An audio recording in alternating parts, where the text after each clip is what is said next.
Hey man, for generations, men were expected to be the pursuers. It was considered natural. Men approached, women responded. A man walking up to a woman with confidence was once a sign of strength, of leadership, of masculine drive. But today, something has shifted. Fewer men are making the first move. More men are keeping to themselves, holding back, and staying silent. It's not because they've lost interest in women, it's because the cost of approaching has become too high, the risks too overwhelming, and the potential rewards too uncertain. Modern men are not blind. They see what happens to their brothers, their friends, and sometimes themselves when they take that risk. And slowly, collectively, they've decided it's not worth it anymore. Brother, think about what's on the line when a man approaches a woman today. It's not just rejection. Rejection has always been part of the game, and men can handle that. What's on the line now is reputation. If he approaches wrong, if his words are taken out of context, if his intentions are twisted, he risks being labeled creepy, desperate, or even dangerous. And in a world where those labels can spread online in seconds, men are protecting themselves. Because the cost of a misstep is no longer just a bruised ego, it's public humiliation, social isolation, and sometimes even career destruction. That's why men are not approaching. It's not fear of women, it's self-preservation. And here's the deeper issue. Women don't realize how much their own behaviors have changed the game. Modern dating culture has made many women entitled, dismissive, and hyper-selective. Social media, dating apps, and constant male attention online have inflated egos to dangerous levels. Women who once would have been approachable now walk around with a shield of arrogance, convinced every man is beneath them unless he looks like her fantasy or lives like a millionaire. And when an ordinary man approaches, she doesn't see it as courage, she sees it as intrusion. She rolls her eyes, she gossips to her friends, she humiliates him publicly. And brother, word spreads. Men see this, men hear this, and men learn quickly. Stay quiet, stay safe. This is why you see so many men withdrawing into themselves, into their work, into their solitude, because the cost-benefit analysis doesn't add up anymore. On one side is a slim chance of genuine connection, on the other side is embarrassment, rejection, humiliation, or worse. And when the risk outweighs the reward, rational men stop playing the game. This doesn't mean men have stopped desiring women. It means they've stopped sacrificing their dignity for women who don't value them. That's why men are no longer approaching. They're done being clowns in a circus that doesn't reward authenticity. Brother, the question is not whether men are capable of approaching, it's whether women have made it too risky to even try, and the answer is yes. Between cancel culture, inflated egos, and constant female validation from simps online, the environment has become hostile. The same approach that was once considered charming is now seen as creepy. The same confidence that was once respected is now mocked, and so men adapt. They withdraw. They stop giving women the satisfaction of attention. Because modern women don't realize every laugh at a man's expense, every humiliation posted online, every sneer at an unworthy man has built a wall of silence, and behind that wall, men are building a life without them. The irony is that women still expect men to make the first move, even though they've poisoned the very act of approaching with hostility. They say, "Where are all the real men? Why don't men pursue anymore?" But when a man actually takes the risk, they often treat him like an annoyance, an interruption, or even a threat. And this contradiction has created a silent rebellion among men. They're no longer playing a rigged game, because what women don't realize is this: the more they punish men for approaching, the fewer men will approach at all. And when the majority of men stop trying, women are left chasing the fantasy of men who don't need them, while the men who would have genuinely valued them keep their distance. Brother, rejection has always been part of masculinity. Men have been turned down for centuries, and they've always accepted it as part of the pursuit. But rejection today isn't quiet, it's amplified. Women don't just say, "I'm not interested." They laugh with their friends, they post it on TikTok, they tell the story in a way that humiliates the man for even trying. That kind of rejection isn't about her right to say no, it's about her ego being inflated at the expense of his dignity. And men have learned. They've learned that one attempt can become public mockery, that one risk can lead to lasting shame, and so they've chosen silence, not because they fear women, but because they refuse to be entertainment for them. Another reason men have stopped approaching is because the dating marketplace itself has changed. Social media and dating apps have given women unlimited attention from men worldwide. A single average woman can receive more validation in a week than a man will receive in a year. And with that abundance of attention, her perception of men is skewed. She starts believing she has endless options, that every man should compete for her, that her value is higher than reality.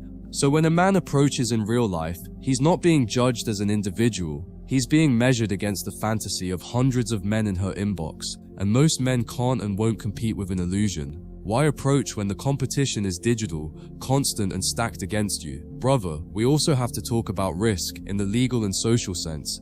In today's climate, one misunderstood word, one awkward approach, one misinterpreted glance can be weaponized against a man. We've seen careers ruined, reputations destroyed, futures shattered, not because the man was abusive or predatory, but because he took a risk that was framed the wrong way. And with laws, HR policies and social pressure heavily tilted against men, many have decided it's safer to simply opt out. Men aren't stupid, they see the headlines, they hear the warnings, and they'd rather protect their futures than gamble it on a woman who may use his courage against him.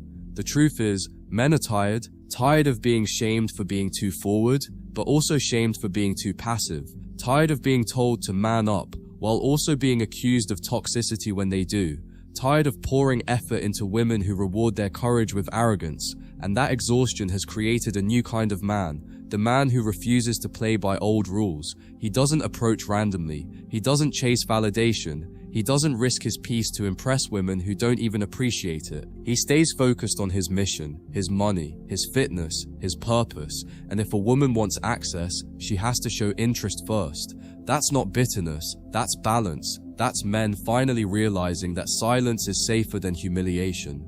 What women don't understand is that men aren't avoiding them because they've lost desire. They're avoiding them because they've lost trust. The modern dating landscape has taught men that effort is no longer rewarded with respect, but often with ridicule. They've seen too many men get dragged online for simply saying hello. They've heard too many stories of women mocking average guys in group chats. They've watched too many men be discarded after giving their best. And so men have pulled back, not because they don't care, but because they've learned it's dangerous to care too soon. A man will approach if he feels respected, but when the environment is built on shaming him, he stays silent. Brother, this is why so many women today are confused. They say things like, why don't men ask us out anymore? Why don't men chase like they used to? But they ignore their own role in killing that dynamic. Every time a woman mocked a man for being too eager, she trained men to withhold.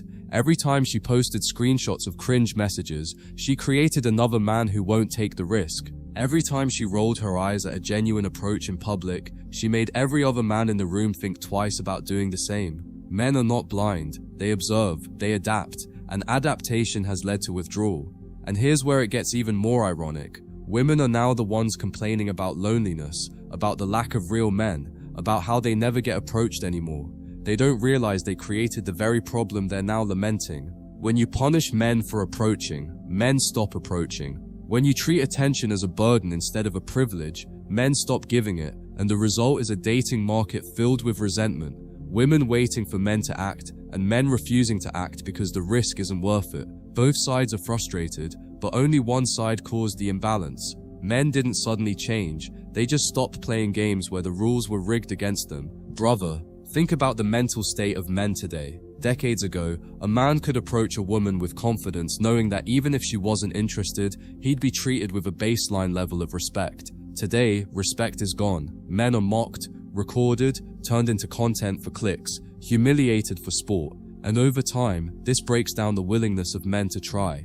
A man can only take so many blows to his dignity before he decides, I'm done. And that's where we are now. Millions of men opting out, not because they're weak, but because they're tired of being used as the punchline in a game that no longer benefits them. This is why the strongest men are building quietly instead of chasing loudly. They're working on their bodies, their businesses, their money, their peace. They're creating lives that are so full, so disciplined, so purpose-driven, that they don't feel the need to run after women anymore. And ironically, this is the very thing that draws women in. When men stop approaching, women eventually start noticing. They start asking, why isn't he chasing me? Why doesn't he give me attention like the others? And in that moment, the power shifts. The man who refused to risk his dignity becomes the man she can't stop thinking about. Because in a world where every other man is tripping over himself for her attention, the man who doesn't approach becomes the rarest and most desirable of all. Men today are realizing something powerful. They don't have to play the fool to prove their worth. For too long, men were taught that persistence was noble, that chasing was romantic, that constantly pursuing was what made them masculine. But in reality, that conditioning only benefited women. It kept men desperate and predictable. Now, men are waking up. They've seen that chasing doesn't earn love, it only earns laughter.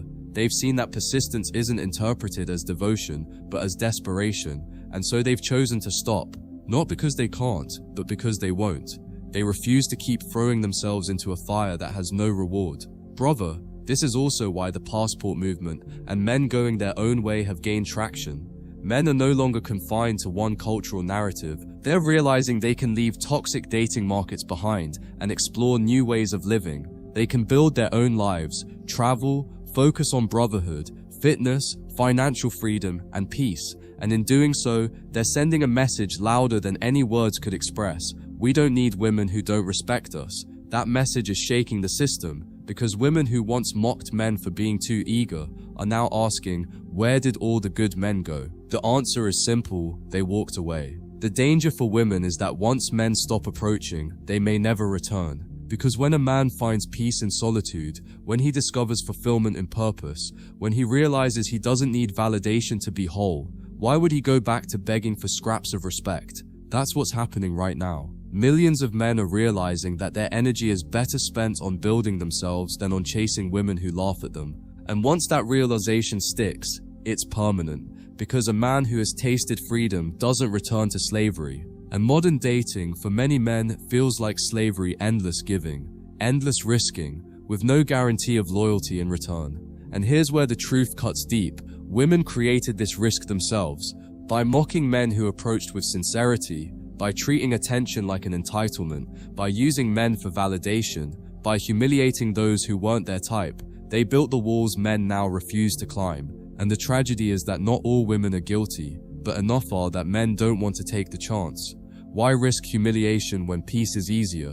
Why gamble dignity when solitude is safer? Why throw yourself into a game where the house always wins? That's why men are no longer approaching. It's not fear, it's intelligence. They've calculated the cost and they're not paying it anymore. Brother, this cultural shift is permanent unless women begin to self-reflect. Men are no longer willing to bleed for scraps of attention, and silence has become their weapon. The streets, the bars, the gyms, even workplaces, they're quieter now. Men who once would have approached are staying focused on themselves, and women are feeling that absence more than they'll admit. Because the truth is, women don't just want attention, they need it. And when men withdraw, when men stop approaching, when men stop playing the fool, women are left facing a reality they created. Men didn't disappear. They just stopped performing, and once men stop performing, the entire dating dynamic shifts forever.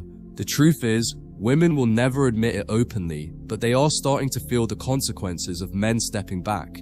They complain about a lack of quality men, but what they really mean is that men who once would have approached them are no longer taking the risk.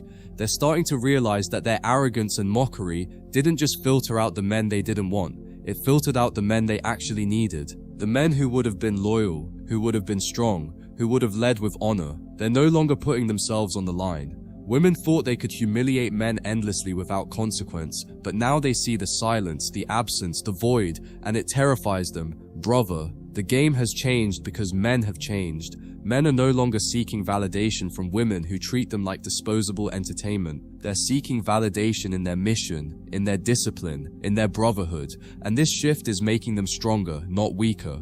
Ironically, the very thing women thought would make men give up, the fear of rejection, has instead made men walk away from women entirely. And once a man learns how to live without a woman's validation, he becomes untouchable. That's why women are struggling to control this new generation of men, because they can't manipulate a man who doesn't need what they're offering. This is why women are calling modern men cowards or weak. It's a defensive strategy. They shame men for not approaching, hoping guilt will bring them back to the old game. But men aren't falling for it anymore. They know the truth. It's not cowardice to avoid humiliation. It's wisdom. It's not weakness to protect your peace. It's strength. And the louder women mock, The more men realize how entitled the culture has made them. Why chase someone who mocks you for trying? Why risk your dignity for someone who laughs at your courage? Men have stopped playing that game, and the silence of millions of men refusing to approach is louder than any insult women can throw. The real question women need to ask themselves isn't why aren't men approaching, it's why don't men feel safe approaching anymore? Because that's the core of the issue. Men don't feel respected, men don't feel valued, men don't feel like the risk is worth the reward. Until women reflect on how they treat men, until they stop humiliating, stop mocking, stop inflating their egos at men's expense, this trend will not reverse. Men have learned that their peace, their dignity, their mission are worth more than begging for attention, and they're not going back. Not now, not ever. So brother, the next time you hear a woman ask, "Where have all the good men gone?" understand the truth. They didn't disappear. They didn't stop existing. They stopped performing. They stopped putting themselves at risk for women who don't value them. They chose peace over humiliation, purpose over rejection, clarity over chaos, and in that choice, they became stronger. Women made it too risky, and men answered with silence, and now the balance has shifted forever. Men are no longer chasing validation, they're building their kingdoms, and if a woman wants to be part of that kingdom, she'll have to do what men have always done. Take the risk, make the approach, and prove she's worthy of entry.